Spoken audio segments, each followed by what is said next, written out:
জয়গুরু সুপ্রভাত। পরমপিতার আতুলরাঙা চরণে ভক্তিপূর্ণ ভূমিষ্ঠ প্রণাম জানিয়ে শুরু করছে আলোচনা প্রসঙ্গ থেকে পাঠ।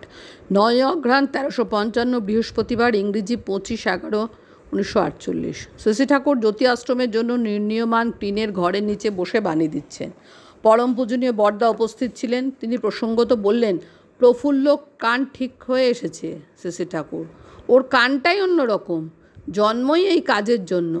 Blessed birth. গণেশের মতো লিখছেই, ট্রু ডিসাইপলের মতো ডিসিপ্লিনও খুব। ধমক দিলে আবার চৈতক ঘোড়ার মতো অ্যালার্ট হয়ে ওঠে। এ সময় প্রমথদা, প্রবোধদা, হরেন্দা, আশুদা, উমাদা, জিতেনদা, কালুদা, ঈশদাদা, সুরেন্দা, কিরণদা, প্যারিদা প্রভৃতি অনেকেই আসলেন।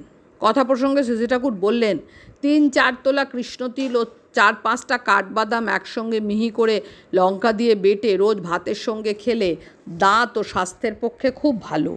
এতে খুব উচ্চমাত্রায় প্রোটিন ও ফ্যাট পাওয়া যায়। গরিবের পক্ষে এমন আহার কমই আছে।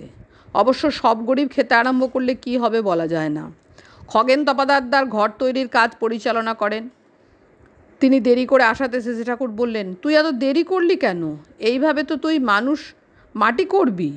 তুই হলি মাঝি, তোর যদি ধমক ধামক চাল ঠিক না থাকে, কোন সময় নৌকা যে চড়ায় আটকে যাবে বা তলা ফেসে যাবে তার ঠিক কি আছে? খগেনদা, বাড়িতে চশমা ছিল, আনতে গেছিলাম। শ্রী ঠাকুর, এখানে বসে থেকে জোগাড় করতিস, কাজের কি কোনো কম্প্রোমাইজ আছে? চশমা হলো তোর চোখ, বাড়িতে ফেলে আসিস কেন? খগেনদা, জামার পকেট ছেঁড়া পড়ে গিয়েছিল। শ্রী ঠাকুর, জামা সেলাই করিস না কেন? খগেনদা চুপ করে থাকলেন। কিছুক্ষণ পরে খগেনদার পকেট থেকে আবার চশমা পড়ে যাচ্ছিল। মনোহরদা, আপনি পকেটটা এখনই সেলাই করেন, তা না হলে কখন চশমা কোথায় পড়ে যাবে ঠিক পাবেন না। ঠাকুরের কথা মতো কাজ তাড়াতাড়ি না করলে বেকায়দায় পড়ে যেতে হয়। শ্রী ঠাকুর প্রমথা দেখে বললেন, মনোহর ওই রকম ধরে, এটা সুলক্ষণ। খগেনদা, আমি এখনই ব্যবস্থা করছি। শ্রী ঠাকুর, আমার দাঁতের ব্যথা যাচ্ছেই না। সুরেশদা, সুপারি খাওয়ার বদলে গোলমরিচ খেয়ে দেখলে পারেন। সেই প্রসঙ্গে শ্রী ঠাকুর তার নিজের ক্ষেত্রে সুপারির উপকারিতা ও প্রয়োজনীয়তা এবং গোলমরিচের অনুপযোগিতা করা বিশদভাবে সবিস্তারে খুলে বললেন।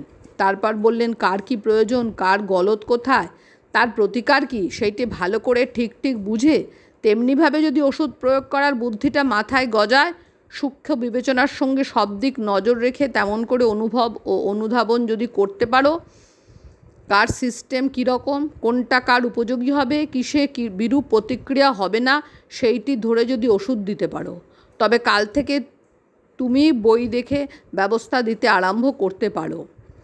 বৈশ্যবুদ্ধি হলো অল্পের মধ্যে সুষ্ঠু ও সুন্দরভাবে প্রয়োজন পূরণ করা। ব্যবসার ক্ষেত্রে যেমন বৈশ্যবুদ্ধির প্রয়োগ আছে, এতেও তা প্রয়োগ করতে পারো। কথা প্রসঙ্গে শ্রী ঠাকুর বললেন, মানুষ বিষয়ে আসক্ত হওয়া সত্ত্বেও যদি তীব্রভাবে ইষ্টানুগ সৎ চলন নিরত হয়ে চলে, নিরন্তরতা নিয়ে ধর্ম, অর্থ, কাম, মোক্ষ তাকে প্রায়শই আলিঙ্গন করে। শ্রী ঠাকুর সন্ধ্যায় বড়াল বাংলোর ঘরে নিজের শয্যায় উপবিষ্ট সুরেন পালদার সঙ্গে সহাস্যে কথাবার্তা বলছেন। আসামি ভাষা সম্বন্ধে কথা উঠল। শ্রী ঠাকুর, আসামি বলো বাংলা বলো একই ভাষার রকম ফের। ভারতের রাষ্ট্রভাষা করতে হলে সংস্কৃতই করা ভালো, কারণ সংস্কৃতই প্রত্যেক প্রাদেশিক ভাষার জননী। শিক্ষা এমনকি গভর্নমেন্টের কাজ পর্যন্ত প্রত্যেক প্রদেশের লোকের জন্য প্রাদেশিক ভাষাতেই হওয়া ভালো। আমার মনে হয় সংস্কৃত রাষ্ট্রভাষা হলে কৃষ্টি নতুনভাবে উজ্জীবিত হয়ে উঠবে। এমন একটা আবহাওয়া সৃষ্টি করা লাগে যাতে ভারতের যে কোনো প্রদেশের লোক যে কোনো প্রদেশে গিয়ে নিজের প্রদেশের মতো স্বচ্ছন্দে বাস করতে পারে।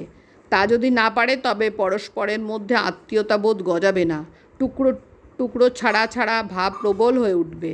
এরপর শ্রী ঠাকুর খগেনদার সঙ্গে জ্যোতি আশ্রমের ঘর সম্বন্ধে কথাবার্তা শুরু করলেন। জয়গুরু বন্দে পুরুষোত্তম।